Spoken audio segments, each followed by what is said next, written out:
Doc, just to the end of regulation, obviously Tyrese goes in to draw a foul and tie the game. So I guess what did you hope to see coming out of the timeout when you had the 7 seconds? Tyrese has the intentional foul and they'll run it again at 4.8. Well, first of all, we had a foul to give, and we didn't execute it.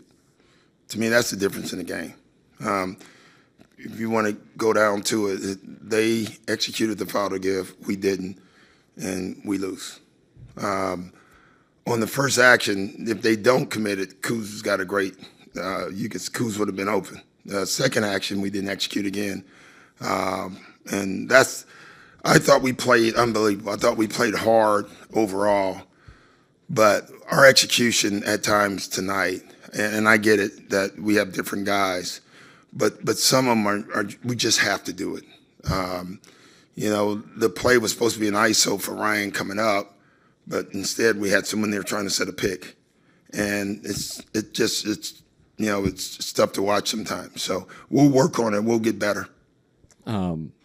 Like you said, you played hard and played well. Was it kind of tough to see the shooting go cold in overtime after sort of finding a rhythm? Yeah. I mean, that's just basketball, so I don't worry about that kind of stuff. If you get good shots, I thought it was so obvious tonight when the ball stuck, we didn't score. When the play broke down and we moved it and kept moving it, we got whatever we wanted all night. And I couldn't, you implore them. We worked on that for 2 days because you anticipate things breaking down, not having Giannis.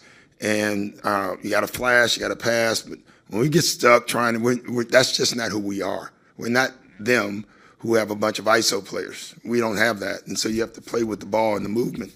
The good thing is we'll watch tape and we'll see the right way and then we'll see the wrong way. And I thought it was glaring to see. So I think that'll be good in the long run. To be clear, end of regulation, 4.2 seconds left. That was supposed to be an ISO for Ryan. He's supposed to come off that first screen. Okay. Maxey with the career high 54. Just what did you see from him tonight that you guys? We play a lot of zone.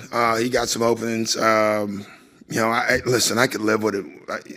Like one guy scores 70 and you can win the game. You should win the game. You'll take it. And I thought no matter what he had, we should have won the game if we had it executed down the stretch of the game. So. But he made everything. He's tough. He's a tough guard. He's got great quickness. Beat us right more than you would like him to. But as I've always said, if it was easy taking him off his right, he wouldn't be Tyrese Maxey. He's a hell of a basketball player. Just the night from Ryan.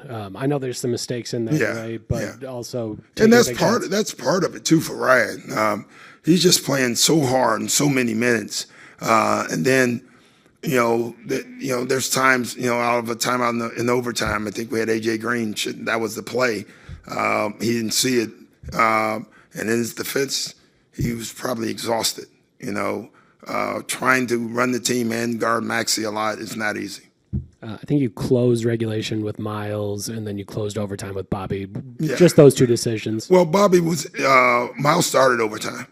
And then we brought Bobby in. We just thought we needed another scorer, another shooter with movement, where Miles was more stationary. Bobby, don't know if it mattered at that point. Some follow-ups on that. With Ryan, too, and his composure, what do you think of that, considering all the tests that he has great composure. He complains to me about he feels like he's getting hit a ton at the basket, and he's not getting the call. And, he's like, he kept, every time Maxey went to the foul line, he kept looking over at me. I don't know what I can do for him on that. But I think he has a case. I thought the last one that he drove and got hit across the arm, he made the layup. You can hear the slap.